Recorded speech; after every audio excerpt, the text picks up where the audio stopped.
The call came on a Tuesday morning while I was reviewing acquisition documents for a warehouse property in Newark. My assistant Lisa knocked twice before entering, which meant family. "Your mother online too?" I almost declined. Our conversations typically lasted under 3 minutes and covered weather, holidays, and vague inquiries about whether I was still doing that construction thing.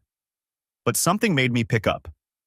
"Nathan," my mother said, voice carrying that particular tremor she reserved for serious matters. "Your father had a scare yesterday. Heart palpitations. The doctor ran tests. Says it's stress-related, but we're monitoring it." I waited. There was always more. "We'd love to have you for Thanksgiving this year. Whole family will be there. Jessica and her husband Derek, your Uncle Tom. It would mean so much to your father, especially now." The guilt trip was transparent but effective. I hadn't been to a family Thanksgiving in 5 years.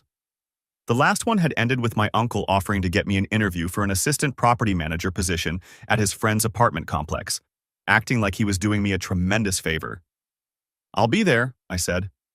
2 weeks later, I was pulling into the circular driveway of my parents' colonial-style home in the expensive part of town, the kind of neighborhood where every house had historical significance and yearly property taxes exceeded most people's salaries. 4 cars already lined the drive.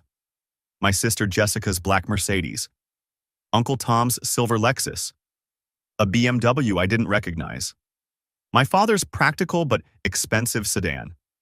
I parked my Toyota Camry at the end of the line. Good car, reliable, 5 years old and perfectly maintained. Nothing flashy. I'd learned a long time ago that wealth displayed is wealth questioned. Grabbed the wine bottle from the passenger seat.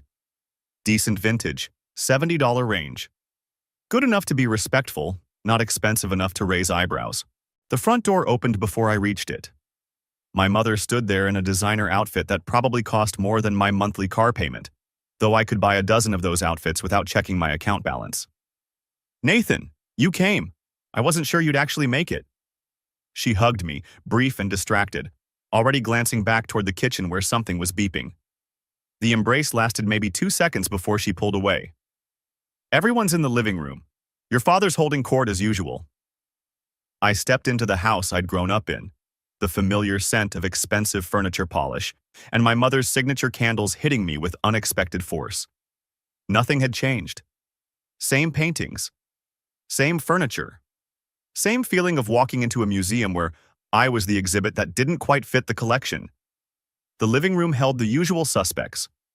My father sat in his leather chair near the fireplace, playing the patriarch role he'd perfected over decades. He glanced up when I entered, nodded once, and returned to his conversation with Uncle Tom about economic policy and the failures of the current administration. No hug, no handshake, just that single nod of acknowledgement. My sister Jessica stood by the window talking to a man I assumed was her husband Derek. She'd mentioned getting married in a brief email 2 years ago. Invitation had apparently gotten lost in the mail. Jessica looked up, surprised. "Nathan. Wow, you actually came." "Mom invited me." "Yeah, but you never come." "Here now." The man beside her extended his hand. Tall, athletic build, expensive watch. "Derek Patterson, Jessica's husband. Good to finally meet you." I shook his hand. Firm grip, the kind guys practice to show confidence. "Nathan, I've heard you work in construction?" Derek said it like a question, tone carefully neutral but eyes already categorizing me as blue-collar, beneath his corporate finance world. "Real estate development." "Interesting.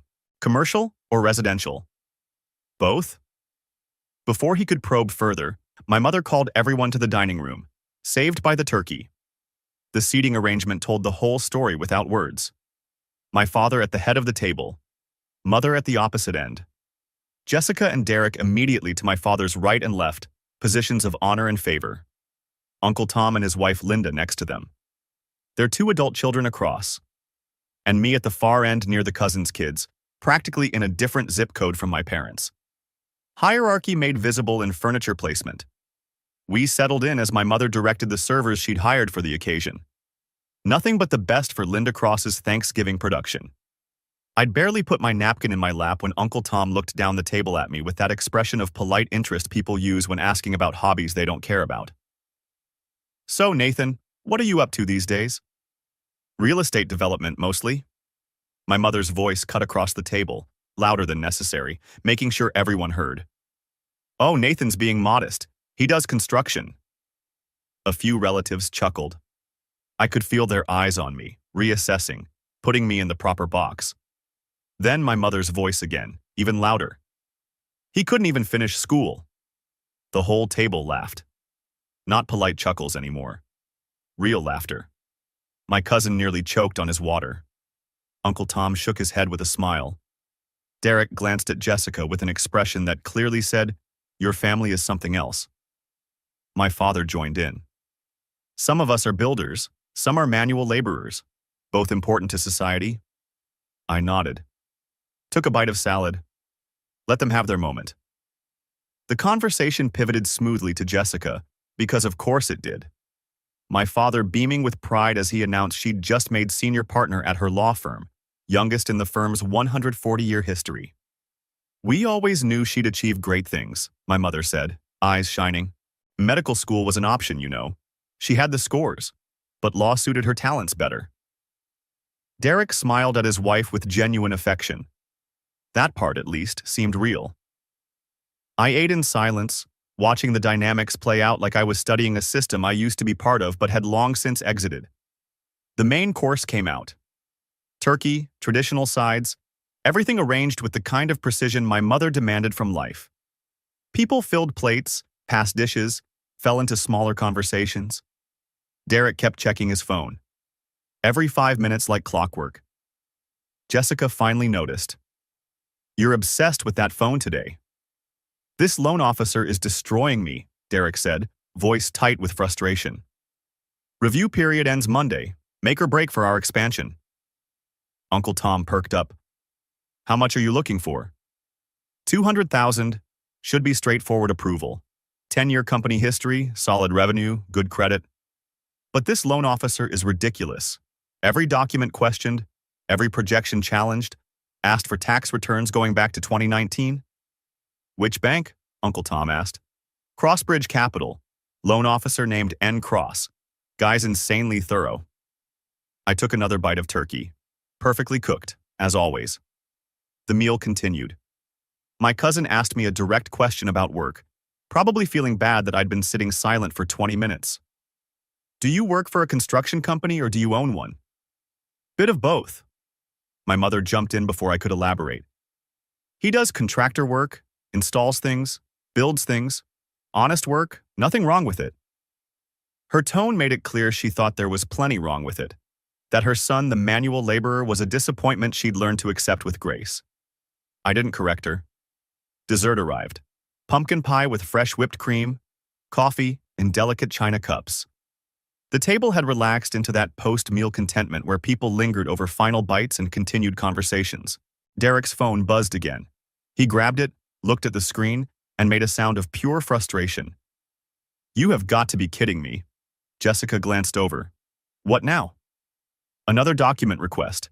Email came through 15 minutes ago, on Thanksgiving. Who works on Thanksgiving? What's he asking for now? Uncle Tom asked, invested in the drama. Equipment depreciation schedules. Customer contract samples. The guy's treating me like some startup that just formed yesterday, not a 10-year company with solid fundamentals. Derek put his phone down with more force than necessary. Then he looked at me, the only person at the table who hadn't been engaged in the various conversations swirling around. You work with contractors, right?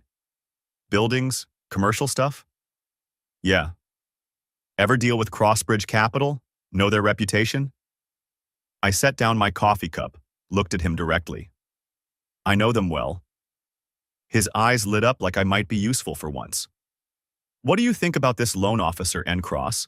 Is he a fair guy, or just a bureaucrat who likes making people jump through hoops? The table had gone quiet. Everyone listening now. I kept my voice calm. Even. He's fair, Derek blinked. Fair? The dude's asking for documents from 2019. Sounds thorough. That's fair. He sent a document request on Thanksgiving. Sounds like he works hard. Also fair. Derek opened his mouth to respond when his phone buzzed again. He glanced at it almost reflexively, probably expecting another request. But his expression changed. Confusion first, then something else. He looked at his phone screen, looked at me, back at his phone. The color drained from his face. Nathan. Cross? Yes? His voice came out barely above a whisper. You're the loan officer? I took a sip of coffee. Set the cup down precisely. Not the loan officer. I own Crossbridge Capital. But yes, I personally review all loans over $100,000. The silence that fell over the table was complete. My mother's fork clattered against her plate. My father's wine glass stopped halfway to his mouth, frozen like someone had paused time. Jessica's eyes went wide, mouth opening without sound. Uncle Tom stared. Cousin Mark stared. Aunt Linda's hand flew to her chest. Derek kept looking at his phone, then at me, then back at his phone, like he could make the words on the screen change if he just checked enough times. Crossbridge Capital, Jessica said slowly, first to find her voice. The Crossbridge Capital? There's only one. That's... Derek showed his phone to Jessica. Babe, that's a $200 million company. My mother found her voice, though it came out shaky. Nathan, what is he talking about? I finished my coffee, looked at her calmly. I founded Crossbridge 12 years ago. We specialize in commercial real estate lending and property development. 73 employees. 15 properties across 3 states. Current portfolio value around $180 million. My father set his wine glass down with a soft clink. The manual laborer apparently knew a few things about building after all. The silence lasted 10 full seconds. Derek kept rereading the email signature like the words might rearrange themselves into something that made sense. His finger scrolled up and down, checking the header, the footer, the digital signature block that clearly stated Nathan Cross, principal owner, Crossbridge Capital. My mother's face cycled through emotions fast enough to give someone whiplash. Confusion, shock, realization, then something else. Calculation. My father sat completely still, processing the information with the methodical slowness of someone whose entire worldview had just shifted 90 degrees. I took another bite of pie, perfectly spiced, as always. Uncle Tom broke first, leaning forward with eyes wide. I've read about Crossbridge Capital, articles in the Wall Street Journal, commercial lending, property development across multiple states. You own that? Founded it 12 years ago, grew it from there. Jessica found her voice, though it came out higher than normal. 12 years? You've owned a $200 million company for 12 years and never mentioned it? Never came up. Never came up? Derek was still staring at his phone. Then at me. Back to his phone. The loop continued like he was stuck in some kind of cognitive error state. My mother's hand trembled as she reached for her water glass. Nathan, why didn't you tell us? I set my fork down, looked at her directly.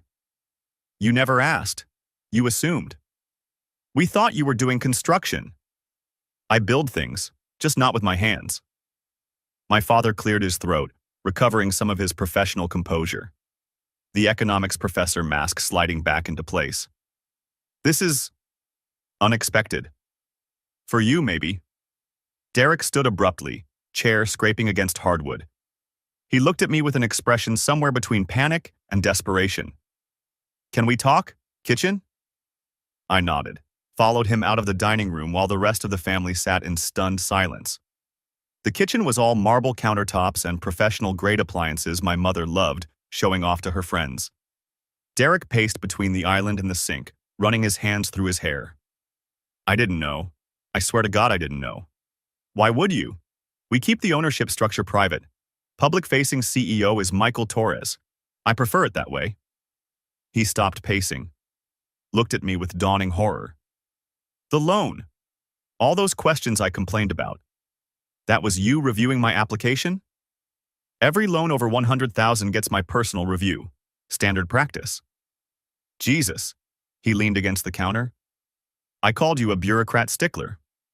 You called the loan officer that, and you weren't wrong. I am thorough.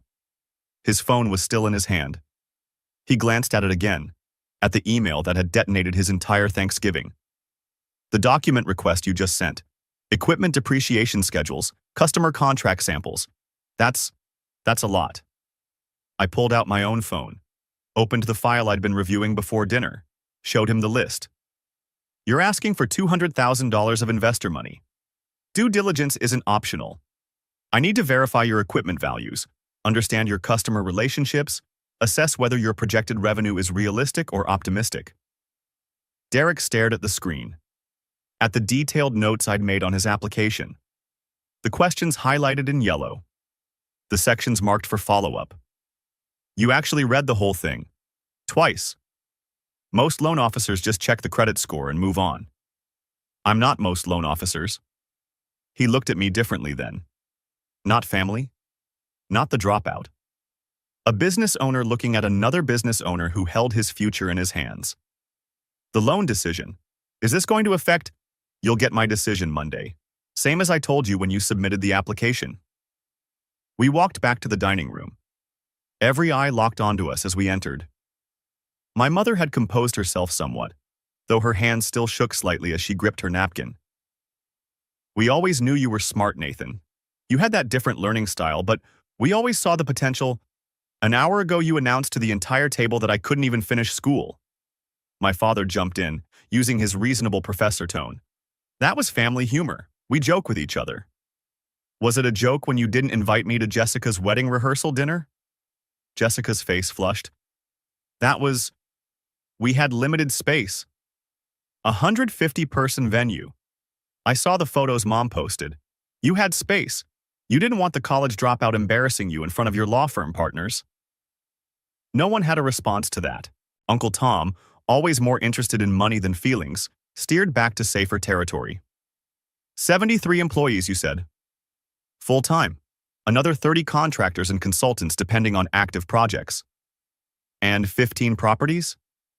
Commercial buildings across 3 states. Office complexes, retail centers, mixed-use developments. Current portfolio value around $180 million. My mother's voice came out small. And you founded this? Built it yourself? Started with a $50,000 loan from a private investor who believed in the concept. Grew it from there. The questions kept coming. How did I get started? What did the company do exactly? Was I planning to expand? Each question carrying the subtext of, how did we not know this? Jessica nudged Derek. Tell him about your expansion plans. Derek looked uncomfortable, probably realizing that discussing his business dreams with the man currently reviewing his loan application was awkward at best. We're adding a second office, expanding into the northern region.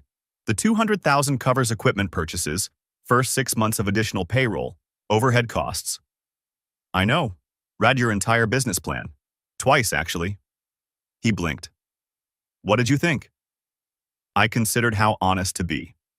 Went with truth. Solid fundamentals. You've built steady revenue over 10 years, maintained good client relationships, managed costs well. Growth timeline is aggressive but achievable. Main concern is customer concentration.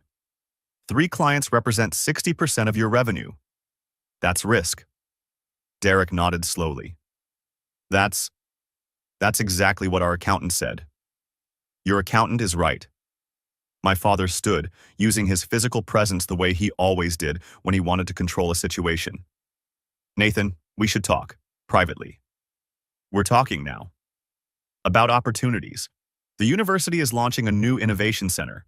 We're seeking private donors for the naming rights and endowment.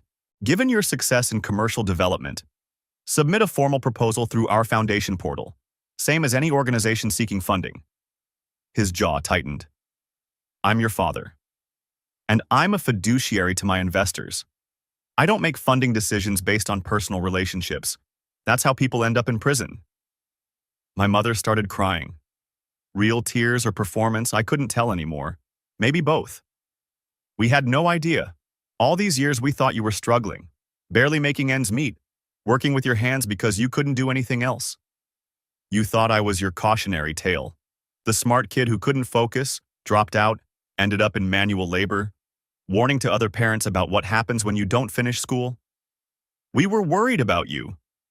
I looked at her. Really looked at her. Worried people call. Worried people ask how you're doing. Worried people show interest in your life. You didn't call for 3 years. I had to hear about Jessica's engagement through Uncle Tom's Facebook post. She had no response to that. I stood, pulled my keys from my pocket. I should go. Early meetings tomorrow. Jessica stood too. But we just found out. There's so much to talk about. You've had my number for 12 years. Could have talked any time. Derek looked at me with barely controlled panic. The loan. The decision. Is there anything I should... You'll receive my decision Monday morning, based on merit and risk assessment, like every applicant. I walked to the hallway, grabbed my coat from the closet. My mother followed, tears still streaming. Nathan, please don't leave like this. Like what? I came for Thanksgiving, had dinner. Now I'm going home. You know what I mean. I did know. She wanted absolution. Wanted me to say it was all fine. Water under the bridge. Let's start fresh now that I'd proven I wasn't a failure. But I wasn't giving her that. Happy Thanksgiving, Mom. I walked out into the cold November evening. Got in my Camry while 15 pairs of eyes watched from the dining room window. Drove away from the house I'd grown up in, leaving behind a table full of people who suddenly wanted to know me now that I was worth knowing. My phone buzzed before I hit the highway. Text from Jessica.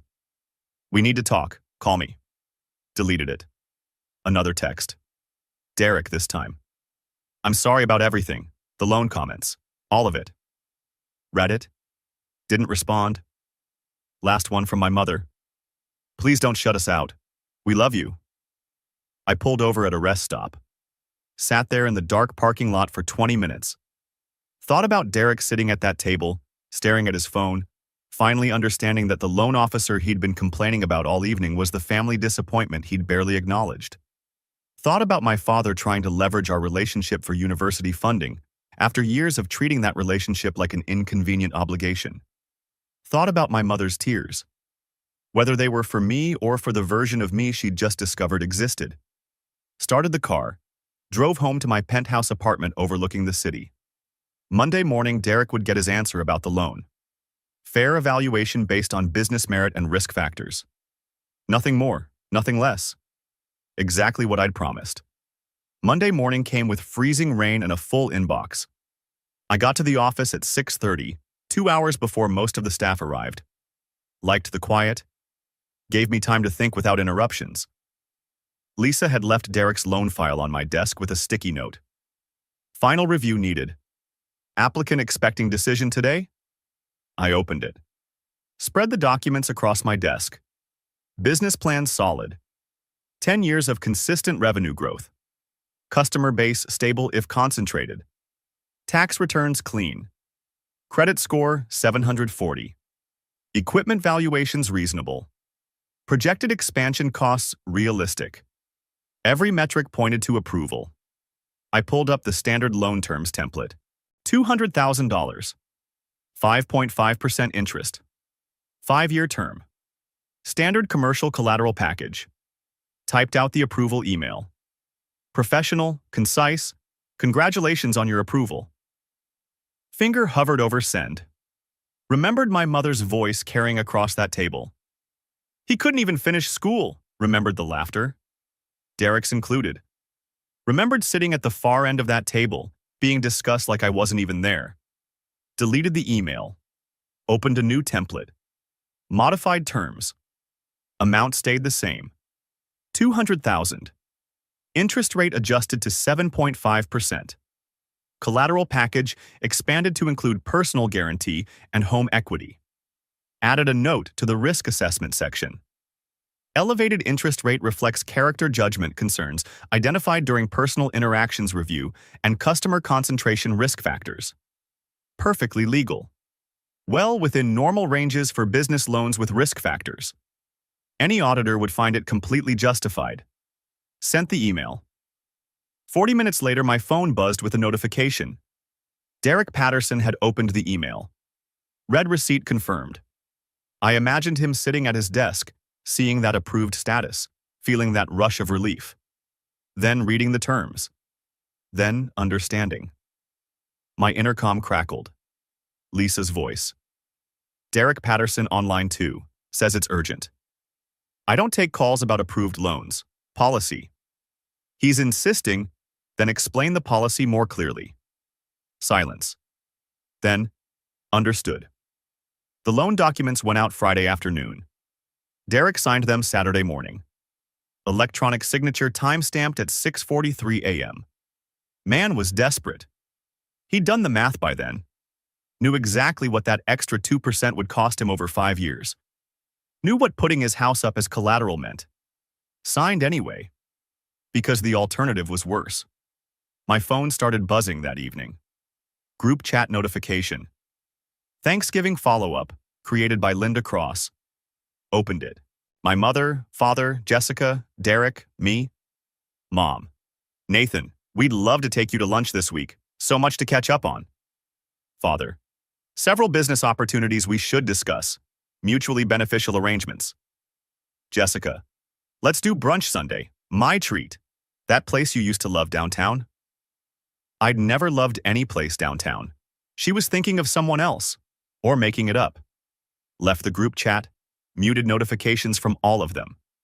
Lisa knocked Monday morning, looking uncomfortable. Your mother has called 4 times. She's quite insistent about speaking with you. I'm in meetings. You're reviewing property reports alone. Which is a meeting with myself. Very important discussion. Lisa almost smiled. She asked when you'd be out of meetings. Route her to general voicemail, same as any caller. Sir, she's your mother. And I'm busy. That's how this works. She nodded. Close the door quietly. The university proposal arrived via formal email Tuesday afternoon. Development Office letterhead. Professional presentation package. Innovation Center, naming opportunity. $2 million endowment commitment. Benefits include naming rights, board seat, recognition at all university functions. Attached PDF showed architectural renderings. The proposed Nathan Cross Innovation Center. My father's name listed as primary contact. I read it twice. Appreciated the professional presentation. They'd done their homework on standard donation packages. Replied in 3 sentences. Thank you for thinking of Crossbridge Capital for this opportunity. After careful consideration, we must decline. Best of luck with your fundraising efforts. Didn't explain why. Didn't need to. My father would understand perfectly. Wednesday brought an email to our general counsel inbox. Lisa forwarded it to me with a question mark in the subject line. Jessica's law firm. Full proposal for legal services. Corporate representation, contract review, real estate transactions, competitive rates, impressive client list. She'd copied herself, wanted me to see it directly. I forwarded it to our legal team with a simple note. Please review and respond per standard procedures. They sent back their response Thursday. I read it before it went out. Thank you for your interest in representing Crossbridge Capital. We currently have excellent legal counsel and see no need for changes at this time. We'll keep your information on file should our needs change. Form rejection, professional, polite, completely impersonal. Jessica's brother's company just turned her down like she was any other cold caller. Derek's first payment hit our accounts the following month. $4,150. I saw the transaction notification cross my desk. Higher than he'd wanted to pay. Lower than what it would cost him to lose everything. Fair, considering. My phone rang on a Saturday morning 3 weeks later. Unknown number. I almost didn't answer. Something made me pick up. Nathan. My mother's voice. She'd called from a different phone to get past my assistant. Mom. We'd love to have you for Christmas dinner. Whole family. We need to talk about Thanksgiving. About how you mocked me in front of 10 people? Silence. Then, we didn't know. You didn't know I was successful. You knew I was your son. That should have been enough. Nathan, please. I hung up. Blocked the number. Sat there in my apartment looking out at the city. December snow falling soft against the windows. My phone buzzed. Text from Jessica. Mom's crying. She just wants to talk to you. Why are you being so cruel? I typed out a response. Deleted it. typed another. I approved Derek's loan. Fair terms based on risk assessment.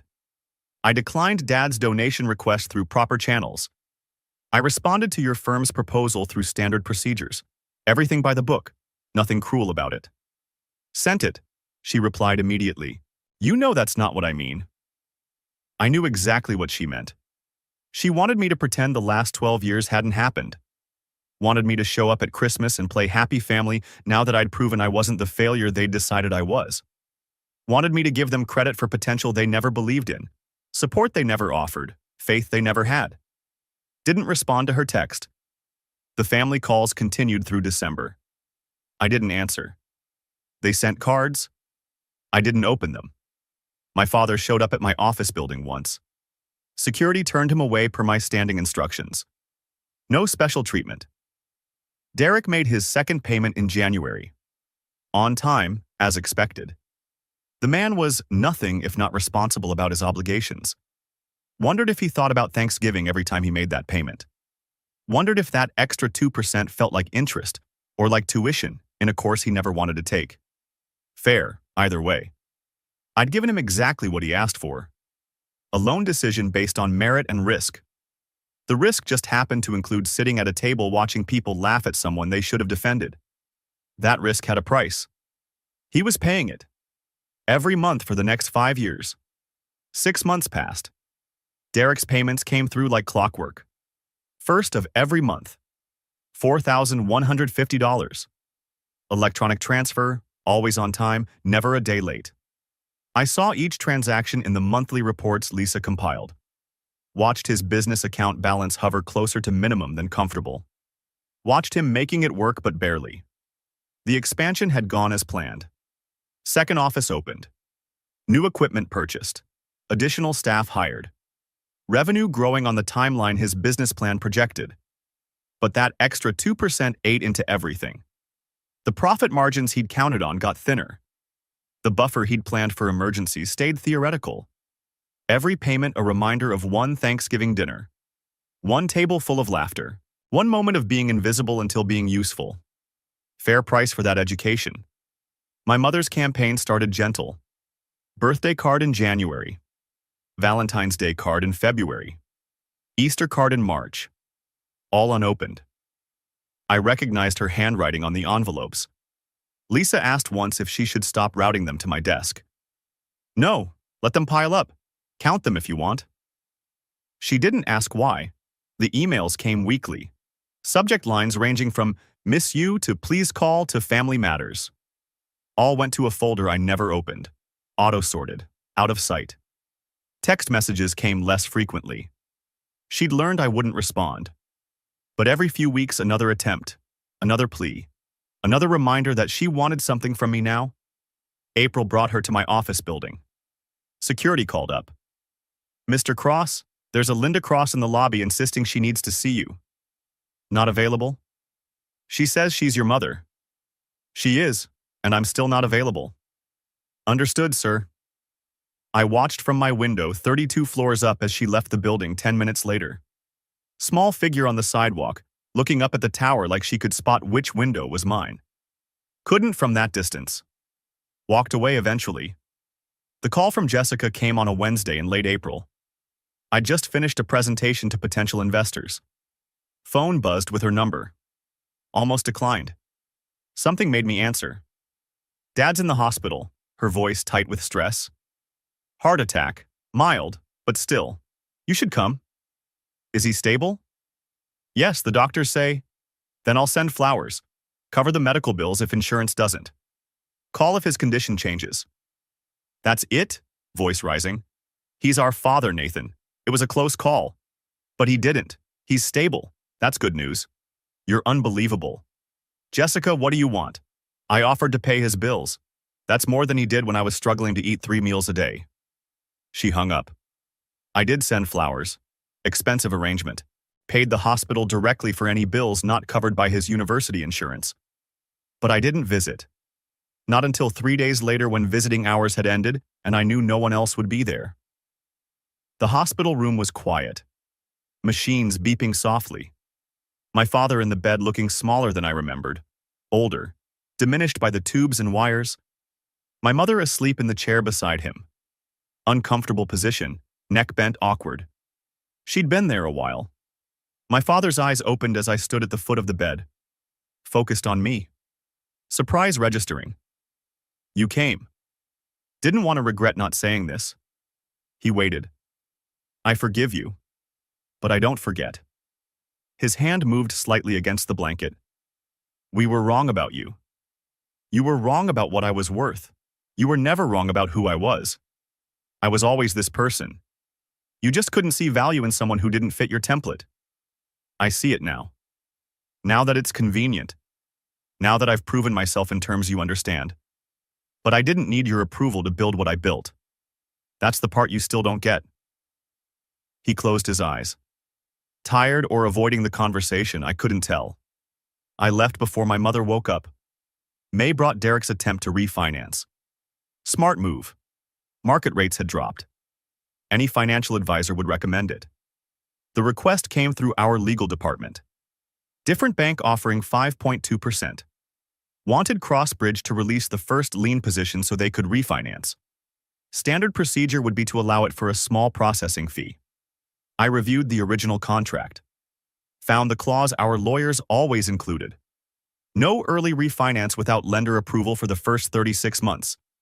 Sent back a one-line response. Request denied per contract section 12.4.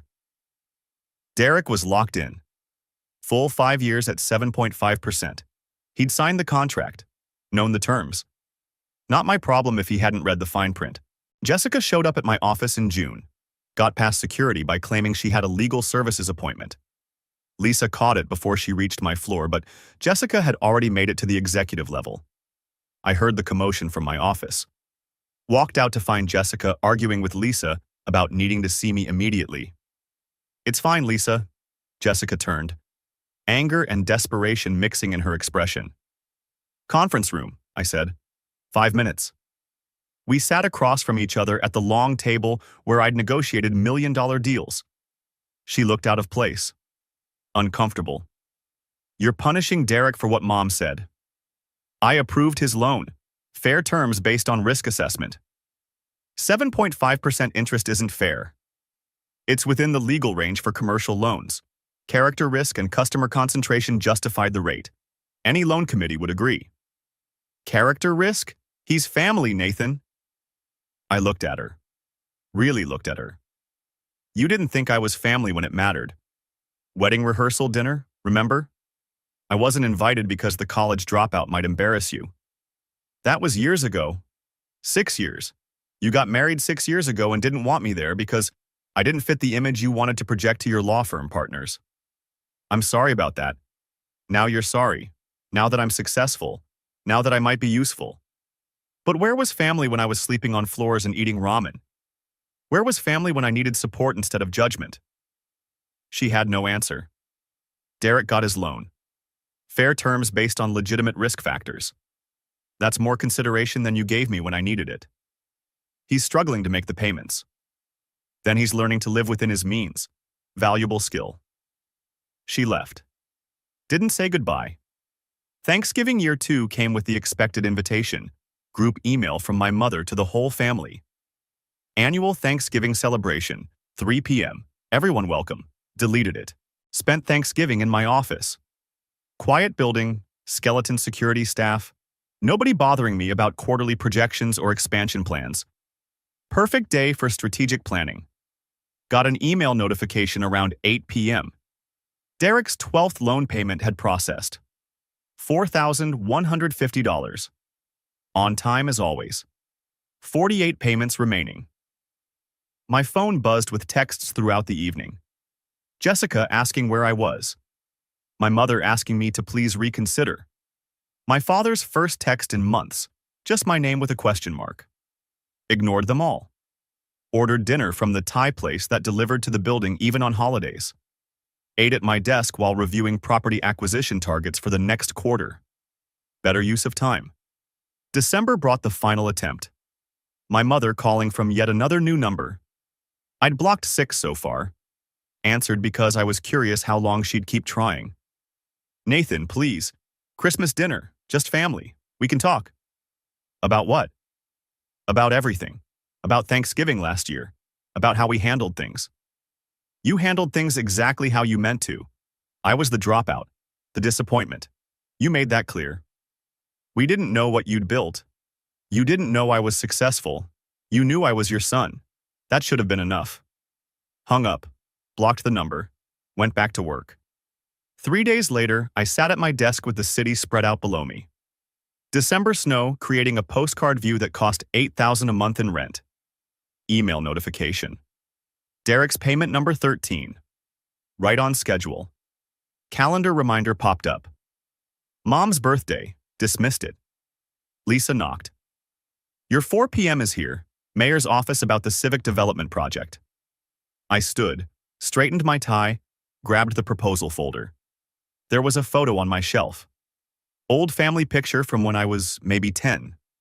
Everyone smiling, the crosses. Perfect family. I'd kept it there out of habit more than sentiment. Reached over, turned it face down. Walked toward the conference room where the mayor's development team was waiting to discuss a $40 million project they wanted Crossbridge to lead. They didn't care where I went to college. Didn't care that I'd dropped out. Didn't care about my family's opinion of me. They cared that I delivered results. That my company had a reputation for excellence, that I could be trusted with their vision and their budget. That was worth more than any family dinner. My family had wanted a son they could be proud of. Someone who fit their template. Someone who made them look good. I'd wanted a family that was proud of me. Just me. Not my net worth, or my company, or my success. Just the person I'd always been. Difference was, I didn't need them to become who I was. They needed me to become what they wanted to be. That wasn't my problem. Not anymore.